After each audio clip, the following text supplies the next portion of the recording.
If you've made it this far in this video series, you know what you need to know to start the right resident council for your nursing home and get it running smoothly.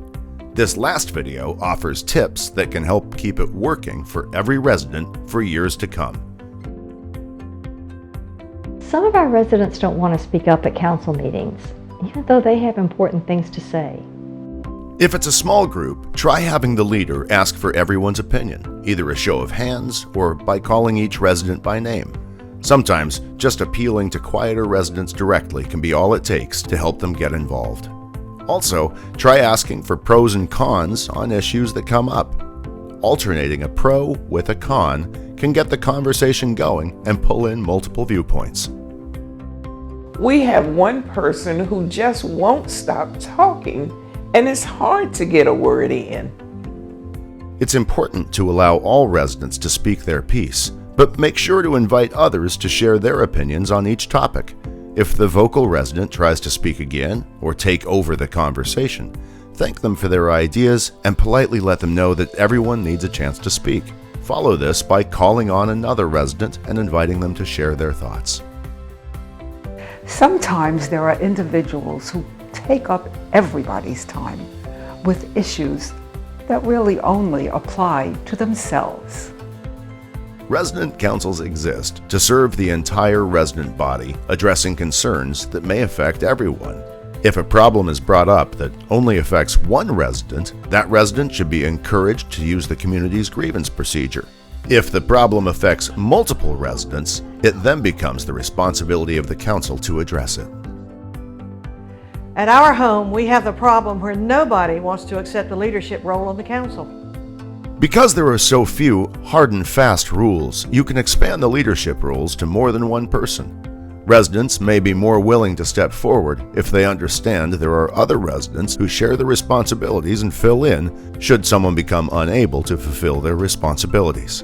Resident councils don't have to be a lot of work. Even loosely organized councils can be helpful to their communities. A lot of us, especially the newer folks, don't understand our rights as residents.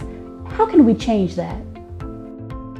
Your ombudsman is the best starting point. They're there, in part anyway, to educate residents, including the leaders on the resident council, on resident rights. You can find your ombudsman's phone number on the Residents' Rights poster on display in your long-term care community. I'd like to take a leadership position, but I just don't know how. I've never done anything like that before.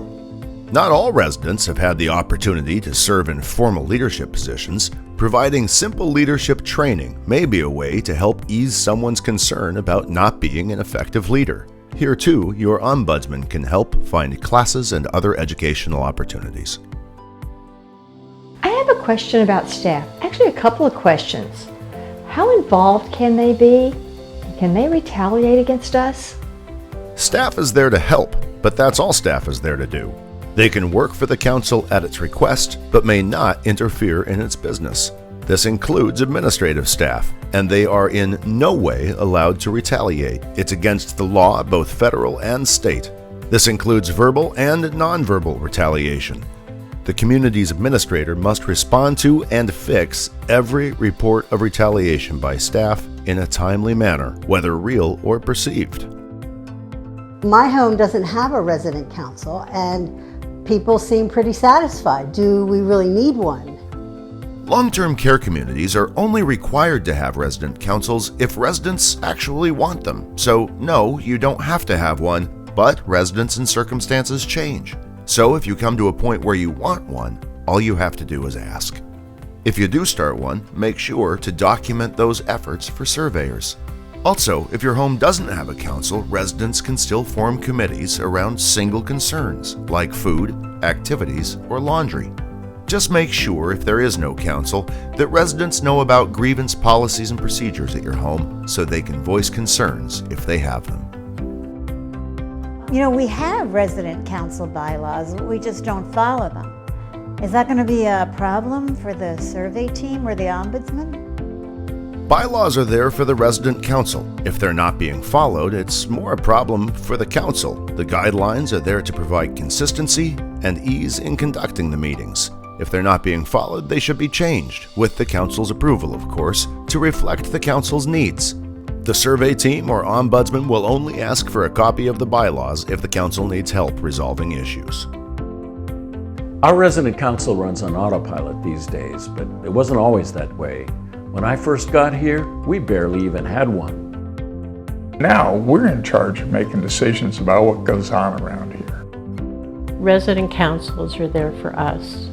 That's the place to really express yourself, get to know others, and make a difference. This is the way we hash it all out and figure out what's best for the whole group. The only thing I'd say is, if you're going to be part of a resident council, be part of it. They're supposed to work for us, and they do, but at the end of the day, we're the ones that make them work. Resident councils can be among your best tools when crafting a dignified, enjoyable, safe life in long-term care communities. If you still have questions after watching this short video series, try our printed manual. It goes into more detail on each topic and provides additional common problems and solutions. Also, consider starting a new conversation in your long-term care community about resident councils and how to get the most out of yours. Friends of Residents in Long-Term Care produced this series and is a dedicated advocate for those in assisted living communities and nursing homes throughout North Carolina.